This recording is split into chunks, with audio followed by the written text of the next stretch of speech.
an American rocker becomes involved with a group of resistance fighters in East Germany. Join us as we chat about kids understanding Pac-Man references, looking for Grand Moff Tarkin, and where Pintos had their gas tank. Then we find out if Top Secret stands the test of time.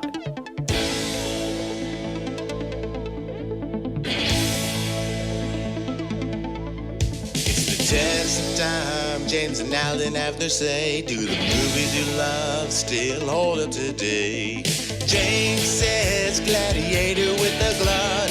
Alan says as a father blah blah. It's the test of time, James and Alan have their say. Do the movies you love still hold up today? Test of time, James and Alan have their say. Do the movies you love still hold up today? Hello, everyone, and welcome to another episode of the Test of Time podcast. I'm James Brief, and joining me, as always, is our director and my co-host, Alan Noah.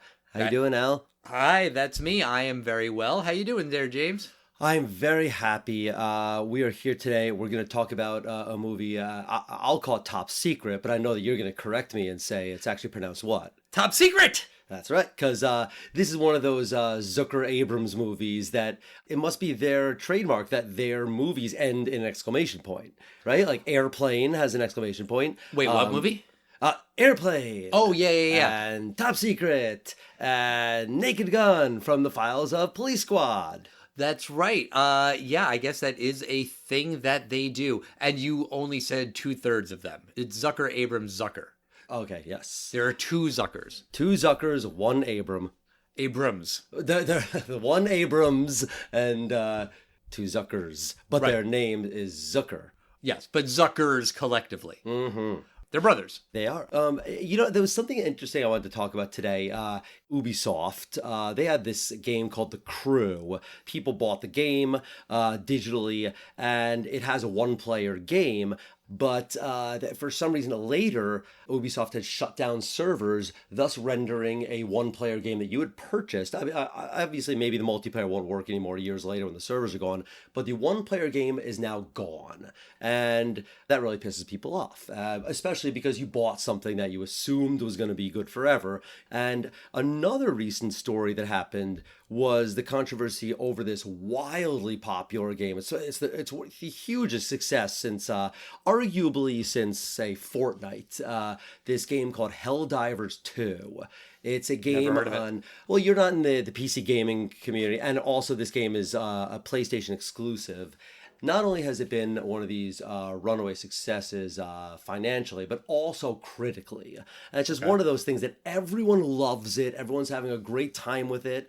But suddenly, everyone, not just PlayStation users, because these people could play cross-platform, PlayStation or PC, but everyone suddenly had to register with the PlayStation Network. And people on PCs, they don't really want to do that. This is a major controversy, and it just really pisses people off because it's something you buy and then it's later changed. And it's a cash cow that these guys have. And it's wild to me that, you can change the rules here of something you bought. Yeah, I mean, I feel like you and I have talked about this before, maybe on the podcast, maybe just when we were hanging out. But you've said that that's why you like to buy physical cartridges of video games now, like even on Switch or whatever. And this is different from the situation you're describing, I think. But even if you have a physical cartridge of a game now, like a modern 2020s something game, that can still happen where if the company goes out of business, then you can't download an update, you can't access a patch or whatever, and whether you have it physically or digitally, it is still worthless. So, I mean, that's kind of why I say, well, I'd rather have it digitally. Yes, that's a risk either way. But yeah, I mean, it's shitty if you buy something and then it just is gone. It's more when you buy something that should work and then it doesn't later work, or it says, this is just a game, and now you have to register for it. And Sony has had very, very famous data breaches. I don't care personally as much for these things, but I completely understand why other people don't want to give it. And some of these decisions just seem to me to be boneheaded. However, I also think of these things about You look at Netflix, and every time they raise their monthly service by $1 or $2, or they cancel the lowest plans and make something else, everyone whines, and there's probably 10% cancellations. They keep going. They keep getting more valuable. They did the password no sharing. Everyone was like, "Oh, this is a terrible move." Their stock is better than ever, and what did it result in? Basically, you couldn't steal your parents' Netflix anymore, so you had to buy it, or you just can't watch it anymore. I just wonder if this, in the end, is like, we don't give a fuck, because we'll lose about 20% of the people that play Helldivers 2, but the 80% that register, we're going to have their data now, so that's worth more than those 20%. I think kind of what you were describing there is that people don't like change, and anytime any kind of change is announced, there is usually backlash. I mean, very different topic, but however long ago it was when Wendy's announced surge pricing, they were going to charge more for certain menu items depending on the time of day and the demand. And so a double Baconator could cost you $1.99, and then I could come in right behind you and it would cost me $2.19. And people flipped out. And it's like, well, maybe that makes sense. Just because something is different doesn't mean that it's bad, but I think the knee-jerk reaction is it is different and therefore it is bad. Well, first, I think that Wendy's surge pricing thing was absolutely testing the waters. And I think the absolute flip out from the public, I think what they backed off, but I think they're absolutely seeing what the reaction would be. I think it's something like that is inevitable. They're probably going to start with reducing prices. But between 3 and 5 p.m., when probably fast foods are a little quieter, we have a 10% de-surge pricing. Yeah, let's get you used to that there are fluctuations. But it remains to be seen how people react, because I think the market is ripe for, say, a company like Steam. They're giving everyone their money back, and they're saying, hey, guys, we didn't make Helldivers 2, but if you're not satisfied, you bought a game that had a different agreement. They're giving everyone their money back, and I think there's a big market for a company that would basically say, you buy this game, you have it forever. That is our vow. But how can they make that vow? Like, for example, one-player games will always be playable offline, and we will vow that we will never sell to a company if they can change this DRM or something like that. I guess. But let's talk about Top Secret. This is a movie that I saw was having its 40th anniversary. Its anniversary is actually in June, and we're doing it in May just because we have a full calendar in June. But I still wanted to talk about this movie because it's a Abrams Zuckers movie that I'd never seen, and I wanted to watch it. I appreciate Airplane, I appreciate Kentucky Fried Movie and Naked Gun, so I wanted to check out this movie. Had you ever seen it before? No, it turns out I had never seen this. I've seen clips of this. Okay. Like, there were a couple gags that I definitely seen before. There's one really funny scene when they army crawl and Val Kilmer's character sees the tall leather army boots of like a Gestapo guy, and then the camera pans up and it's literally just the boots. Right. That I'd seen before. Very funny. Okay, yeah. I had never seen the movie or any of it. But for anyone who hasn't seen it, the movie's about Nick Rivers, an American rock and roll superstar who is invited to perform in East Germany. But the concert is only a distraction, so that the evil General Streck can destroy all of NATO's submarines. While in East Germany, Nick meets Hillary, a resistance fighter who is trying to stop this plot and rescue her father, a scientist who is being forced to build the sub-destroying device. Nick and Hillary fall for each other, but soon discover that the secret leader of the resistance is Nigel, Hillary's former lover. But Nigel is quickly revealed to be a traitor, and Nick and the other fighters are able to save Hillary and her father. And I know that this movie, when it came out 40 years ago, was kind of a dud. This was like not the big hit that Airplane or Naked Gun was for Abrams Zuckers, right? Well, there were a lot of things going against this film. For one thing, while Airplane was a huge success, Airplane 2 that came out in 1982, it was not seen, and still today is not seen in the same light as Airplane, the first film. I don't know what movie you're talking about. I'm sorry. I believe it's Airplane 2, the sequel, exclamation point? Yes. Okay, that one I've heard of. Yes, thank you. Yes, okay. So they were coming off, somewhat of a miss. But that wasn't Abrams Zuckers. They had nothing to do with it. but it was like that negative association. So they were kind of blamed for it, even though they had nothing to do with it. So thank you for correcting me, but that's exactly what I just did. I just blamed their name for it. Yeah. So what do you do in 1985 or in 1984? Do you say from the directors of Airplane, parentheses, but not Airplane 2? Right. Because there was a bad taste in their mouth from the sequel. Sure. So that happened. Second, this is Val Kilmer's first film. And the film came out, it had a much higher budget than Airplane. This film had an $8.5 million budget versus Airplane's $3.2 million budget. Apparently, this actually came in $1 million under budget. Which never happens, right? I rarely see that happening. But the film, to say it was a flop may not be completely true. It opened at number 7 with $4.4 million. Wound up with $20 million domestically. And this film came out on June 22nd, 1984. Look at this opening weekend. I mean, it had no chance. Number 1, repeating for the 3rd week in a row, is a little movie about these 4 guys that saved New York City. Oh, Ghostbusters? Ghostbusters, yeah. And number 2 is about these 2 teenagers that save a small town on Christmas from monsters. Sort of adorable and terrifying monsters. Oh, Gremlins. Right? Okay. Next, a man who saves a young Asian boy and a Hollywood diva from the evil people at Pankot Palace. Right, Indiana Jones and the Temple of Doom. Yeah, then number 5, you have a franchise that opened this week, actually, opened at number 5. Wound up being so huge, it is probably the only reason I might renew Netflix when the last season comes out. Oh, Cobra Kai. Right. The Karate Kid being the movie. Right, exactly. And then number 6, you had Star Trek 3, The Search for Spock. So this was a packed weekend. I mean, this is blockbusters. These are classic films that you have here. I mean, literally 4 films that people are still today talking about. This film should not have been released in June. Right.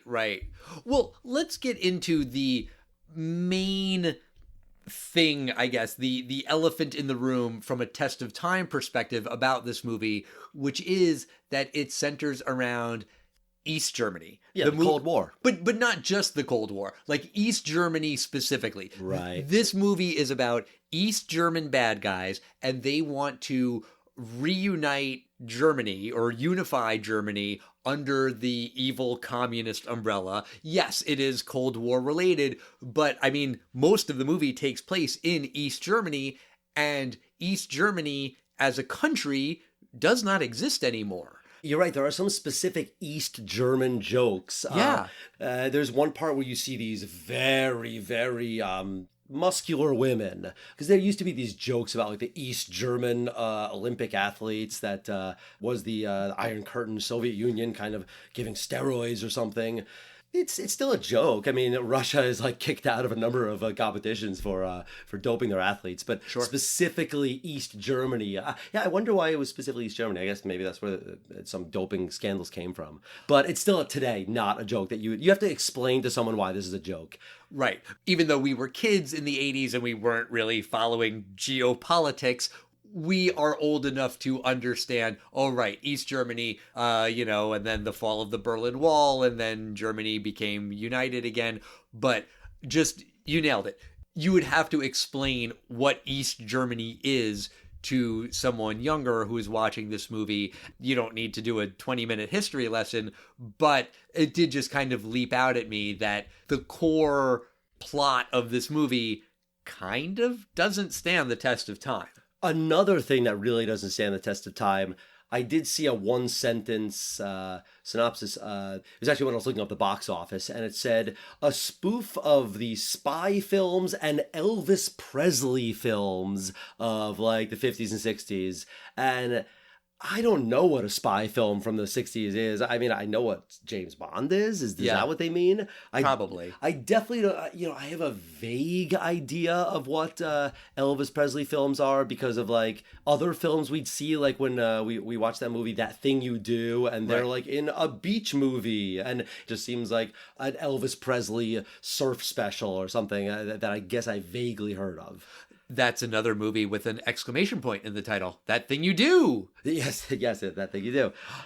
You're not wrong. And apparently this movie is a personal favorite of one of my personal heroes, Weird Al Yankovic. I was reading an interview where he was talking about this movie, and he said that when he first saw Top Secret, he had never seen any of those 60s, 50s spy movies. He'd never seen an Elvis Presley movie in his life, but he still found Top Secret funny. And that's sort of his measure of a funny parody. Remember, we're talking about Weird fucking Al Yankovic, the guy who knows parodies.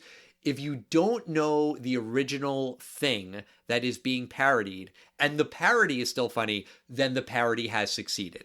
I think that's very true with a lot of Weird Al's music and a lot of his work.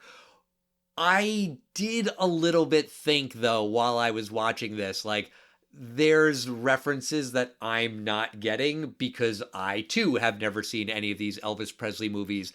And I did wonder if it would be funnier if I had seen those. Not that it's not funny at all, but that it could have been funnier.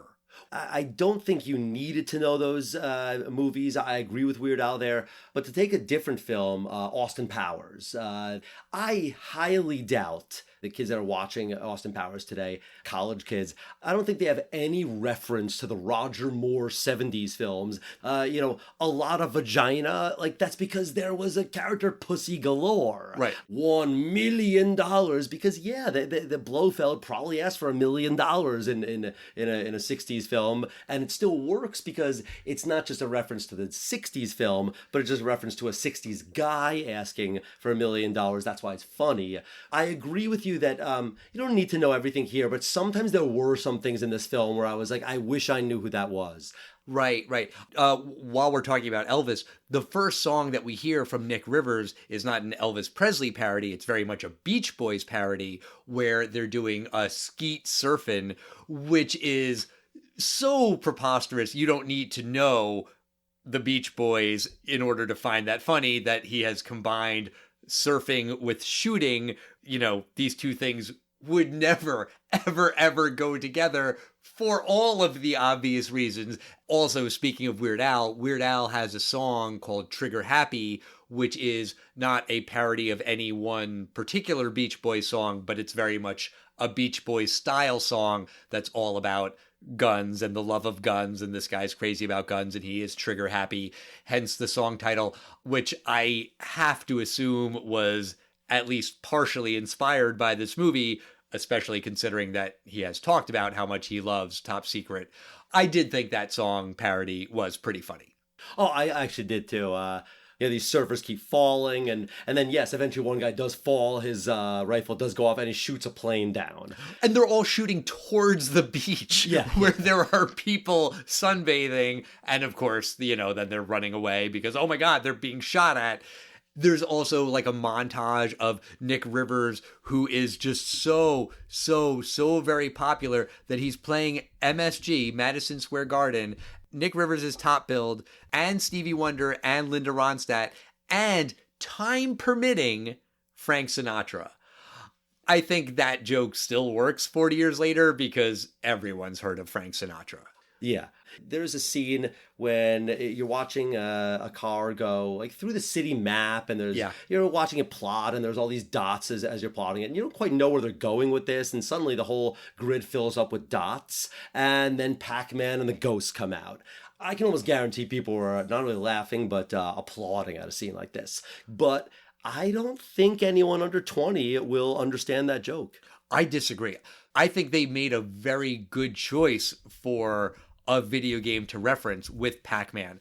Pac-Man, I think, is one of those games that even young people today know. Do they? Not your kids, Al, because your kids are trained in the nostalgic arts. It's well known enough. There's been enough remakes. There's been enough references that people know of it. Maybe, your average 10-year-old today in 2024 hasn't played Pac-Man, but I think they would get it. Or at least they're more likely to get it than any other video game reference they could have made in 1984. Like, what else would it have been? I don't even know. I don't know, and I'll only offer this as anecdotal evidence of it.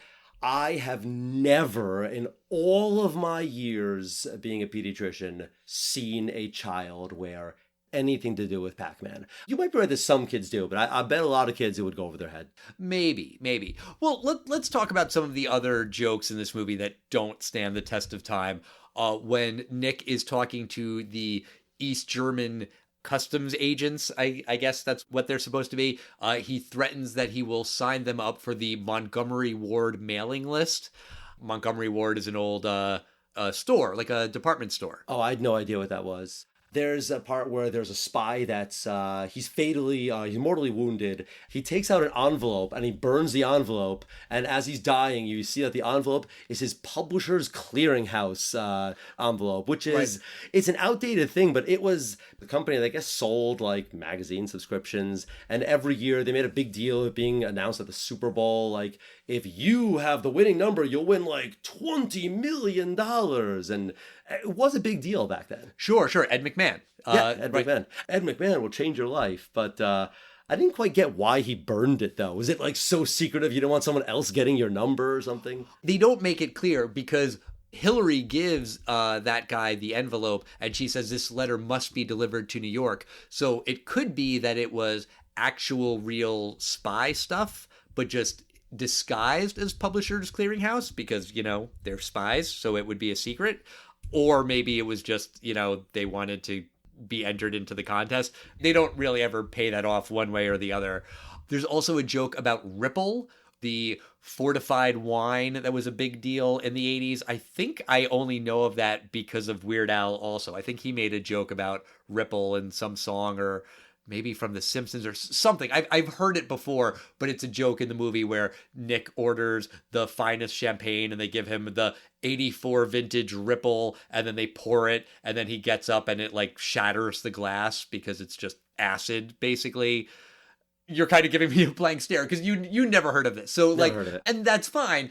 Again, just as a joke that doesn't stand the test of time, that's a very specific reference that you get it or you don't. There's another joke that doesn't stand up because I didn't get the reference, but I found it very funny and wished that I understood the reference. Okay. There's a part here where the whole car full of the bad guys are chasing Val Kilmer, the good guys.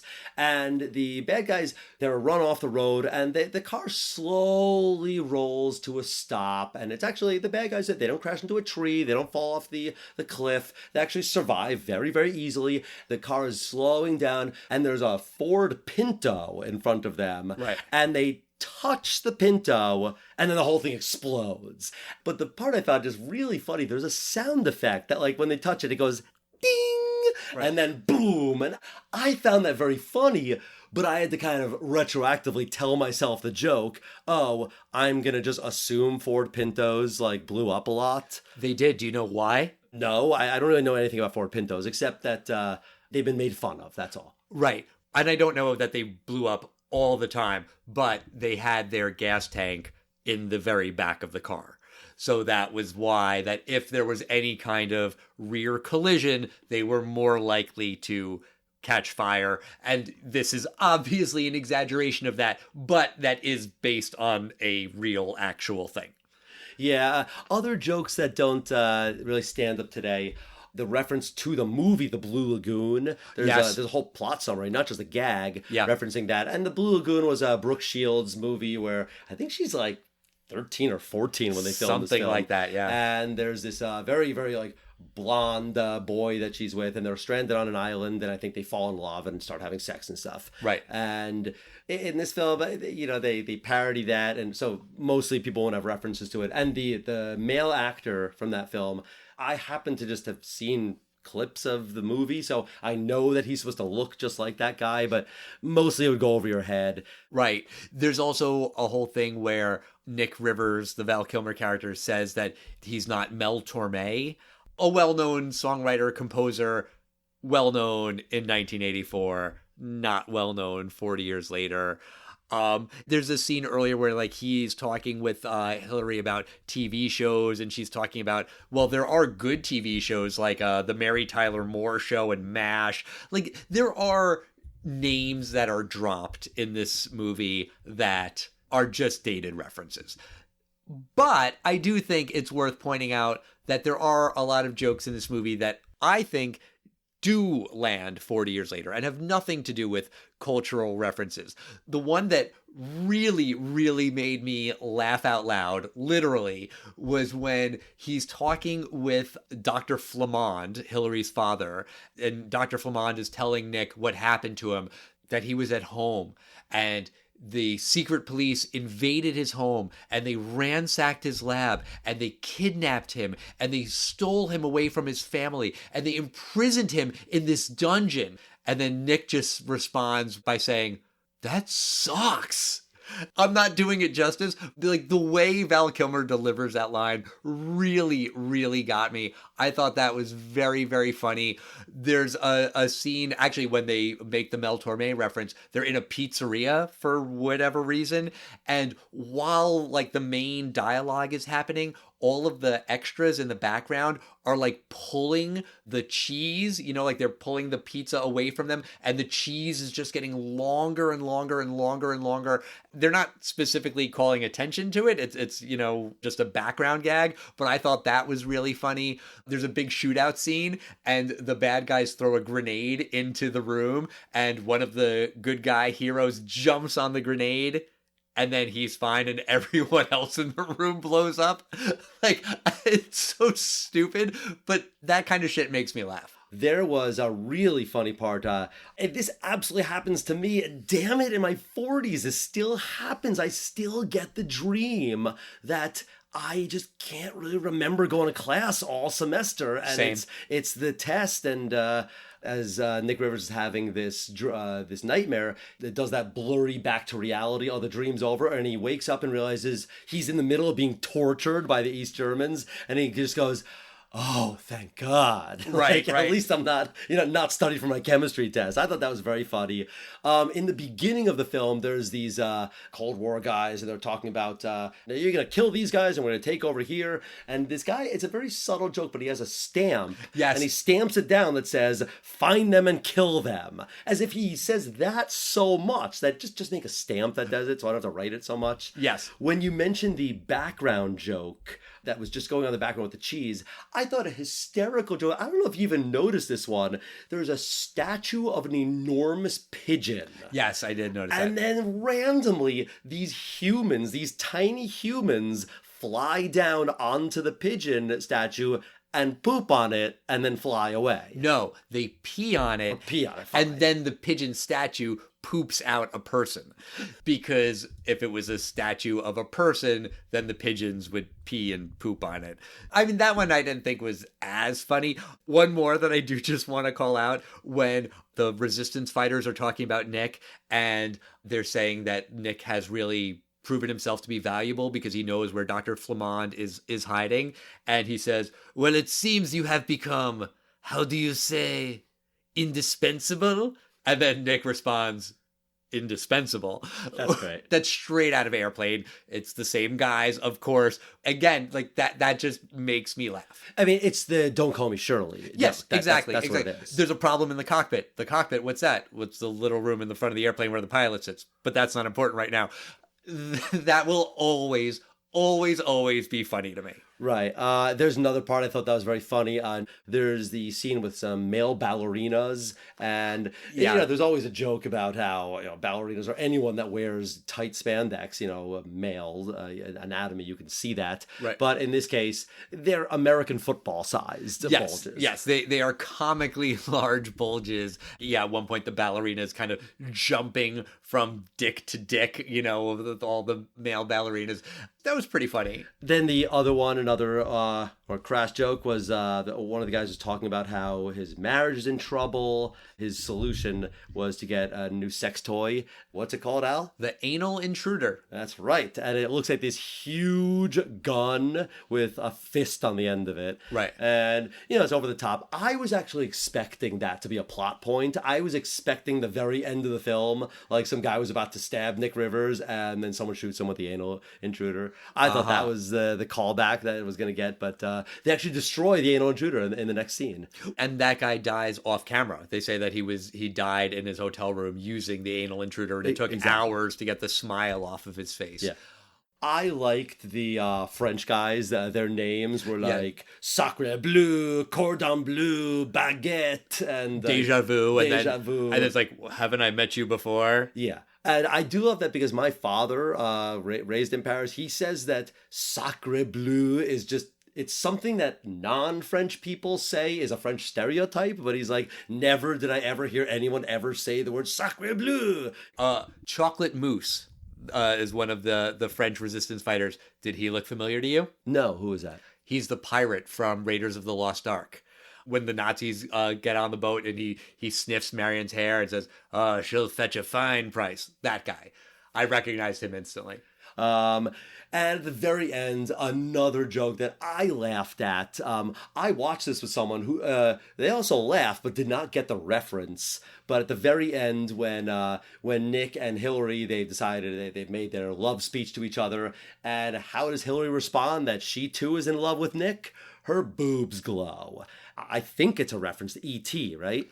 Oh, I kind of didn't get that until you just said that, but sure, probably. Because E.T., his heart starts glowing when he he talks to Elliot. That's why I thought it was. I thought it was funny. I mean, you don't necessarily have to know the joke. He's like, they're in love and suddenly her boobs are red. It's kind of just somewhat of a joke there, but I think it was an E.T. thing, which, of course, today is just not, no one under 20 or 30 knows what E.T. is today, unless they, no, Al, I'm sorry. You're wrong. You're wrong. I am not wrong. There's a movie theater that shows old movies, and parents bring their kids to see these movies. Because they have to bring their kids, because no kids know them. But then the kids see it, and then they know it. Yeah. All right. As you're talking about the love between Nick and Hillary, it was also very funny to me when they're skydiving behind enemy lines and Nick kind of just goes past Hillary and then Hillary's like, Nick, wait. And then he kind of slows down while falling and then they catch up to each other and they have a very long heart-to-heart conversation. You and I have been skydiving. You know that you can't have a conversation with someone when there's just the air whooshing. But I thought that was pretty funny too. There was one thing I wanted to ask you about. I don't know if you noticed it when the movie started in the opening credits. Peter Cushing is in the opening credits. And I'm guessing you know that name, right? Yeah, he's Grand Moff Tarkin. Exactly. And the whole time I was watching the movie, I was like, where's Grand Moff Tarkin? I'm waiting for Grand Moff Tarkin. I didn't recognize him when he did actually show up. Do you know who he is? No. See? Okay, good. That makes me feel a little better. You missed him too. In that backward scene when it's filmed in reverse and they're all talking in reverse, and the joke with that one guy in the bookstore is he's holding the magnifying glass to his eye, and he's got this big, huge, giant eye even after he removes the magnifying glass. But that's Peter Cushing. Wow. I didn't recognize him because of the big stupid eye thing, but I was like actively looking for Grand Moff Tarkin. And apparently for that gag in this movie, they had him do like a facial mold plaster thing. And however many years later, they used that when they digitally recreated Grand Moff Tarkin for Rogue One: A Star Wars Story, because it had been lying around in some studio in England or something for all of those years, and they actually did use that exact mold, which I think is fascinating. That's pretty cool. That's very cool. And apparently it was his final film appearance. Well, not really, though, because then there was Rogue One. Yeah, true. That's right. Kind of, asterisk, but kind of. Yeah. Well, Al, watching the film for the first time, do you think it stands the test of time? I'm really kind of on the fence on this one. I was worried that this movie was going to be really, really stupid. And there are parts that are dated. We went over a lot of them. And I think there are more that we didn't mention. But overall, I did find it to be pretty funny. I think the biggest offenders from a test of time perspective are the whole East Germany thing and just collectively all of the random name drops and references that someone watching in 2024 is going to say, who? Huh? What? And maybe you can piece it together with context clues, but I do think this movie is pretty damn funny. It was a lot funnier than I was expecting it to be. I have a soft spot in my heart for Kentucky Fried Movie and Airplane and Naked Gun. I do sort of think that this movie is less than those. I do wonder if I would feel differently if this movie was just on VHS in my house in the 80s and I had watched it a million times. Then maybe it would be so charming and endearing to me and it would hold a special place in my heart.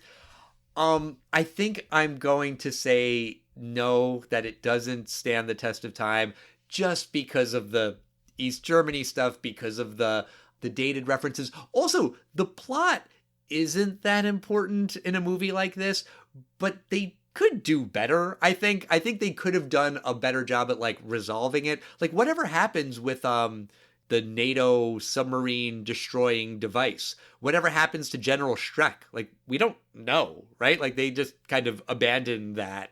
And like the whole thing where Nigel is the traitor. Okay, sure, I kind of saw that coming, but also then why is he like leading them in and turning off the power? And like he helps the resistance fighters get pretty far into the base before revealing he's the bad guy. Why would he do that if he was really the bad guy? And I realize the answer to all of these questions is shut up, it doesn't matter. But I do feel like even in Airplane and Naked Gun, where the plots are pretty paper thin, I do think they do a better job of connecting the dots, A to B to C to D, and it all kind of makes a little bit more of a logical sense. So I'm going to say that even though I enjoyed it and I'm glad I watched it and it did make me laugh several times, I'm going to say no to Top Secret. But what do you think, James? This film, I was just shocked how many times I laughed at it. There are some really groany things, and I didn't understand the references, but if you do like the Zucker Abrams movies, it's a lesser one. We did not say yes to Airplane, and that I think a lot was because it was elevated to me as such an amazing classic, and I was so surprised how many jokes fell flat to me that this film is a little bit the opposite. I had psyched myself out so much from it that I was actually pleasantly surprised at the end. It was very short. It's a short film. Yes. It was get in, get out. The gags were better than I thought. Skeet shooting, and for me, it just actually surprisingly stands the test of time to me. Okay, fair, totally fair. This is neither here nor there about the movie standing the test of time, but Dr. Flamand, did you recognize that actor? No, who's that? He was in several movies, one of which starred Val Kilmer, and he and Val Kilmer talked in this other movie, just like in Top Secret, in an underground lab. He played Alfred in the Michael Keaton and Val Kilmer and George Clooney Batman Forever? Yeah, Michael Goff was his name. And I think when we talked about those movies, the quadrilogy, you named it after him. Yeah, he's the only real link of the four films. Yes. But that's going to do it for us this week. Next week, we are going to talk about Mad Max. In honor of Furiosa, a Mad Max saga hitting theaters, we're going to look back at the movie that started it all, 1979's Mad Max, and then the following 2 weeks, we will round out the original Mad Max trilogy. There's Mad Max 2, The Road Warrior, and then Mad Max Beyond Thunderdome. We will be reviewing all three of those movies starting next week with the original Mad Max. In the meantime, let us know what you think about Top Secret. Let us know what you think about Top Secret. We are at Test of Time Pod on Facebook, X, Instagram, and Threads. Leave us a nice review on Apple Podcasts, on Spotify, 5 stars if you please. It helps other people find the show. And we'll see you next time, everybody. Bye.